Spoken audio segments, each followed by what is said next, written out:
La femme semble rendre visite à son petit ami en prison. Mais en réalité elle lui remet sa carte de téléphone cachée dans sa manucure. Sachant que les cartes téléphoniques peuvent se vendre à un prix élevé en prison, l'homme a facilement gagné 5000 €. Mais il a tout dépensé en pâte à modeler, car c'était la partie la plus importante de son plan d'évasion. L'homme met la pierre dans la tondeuse à gazon, et la tire à travers la fenêtre de la voiture du médecin. Quand le médecin a vu ça, il était très déçu que sa voiture de 72 ans soit très difficile à réparer. Le prisonnier de l'autre côté a dit qu'il pouvait la réparer lui-même. Avant d'être emprisonné, il était mécanicien automobile senior.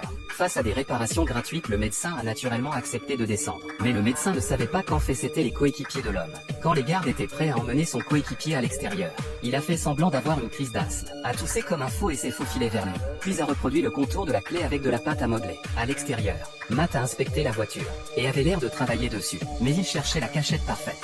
Quand tout était prêt, Paul a versé une fournée de champignons hallucinogènes dans le déjeuner d'aujourd'hui. Quand personne ne regardait, il a fait un clin d'œil à Matt pour indiquer que l'opération était prête à démarrer. Matt s'est alors approché du garde, et lui a dit qu'il allait à l'infirmerie pour prendre des liquides, et s'est porté volontaire pour y aller menotter. Alors que les détenus mangeaient leur déjeuner, ils ont tous commencé à halluciner et à devenir fous. Paul ramasse un couteau et fait semblant de se couper, et les gardes se précipitent à l'infirmerie, alors que l'effet des champignons se faisait sentir.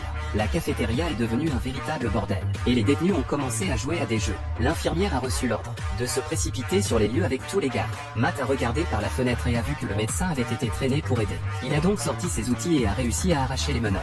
Ils ont pris l'azote liquide à côté du lit, en utilisant les basses températures pour abaisser la température du verrou de la porte, réussissant à désactiver le verrou et à ouvrir automatiquement la porte.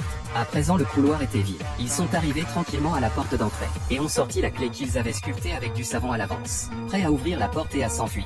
Cependant, Matt avait bidouillé la porte pendant une demi-journée, mais n'a pas réussi à l'ouvrir. Il s'est rendu compte que le savon était probablement trop mou pour ouvrir la porte avec suffisamment de force. Mais s'ils essayaient trop fort, ils pourraient se casser, ce qui les mettait dans un dilemme.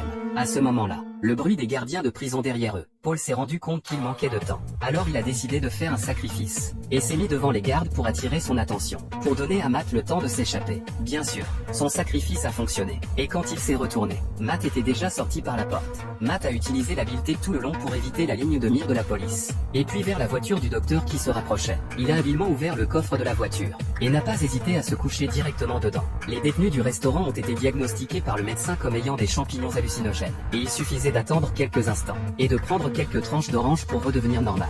Après ça, le médecin a ramené les bagages à la voiture.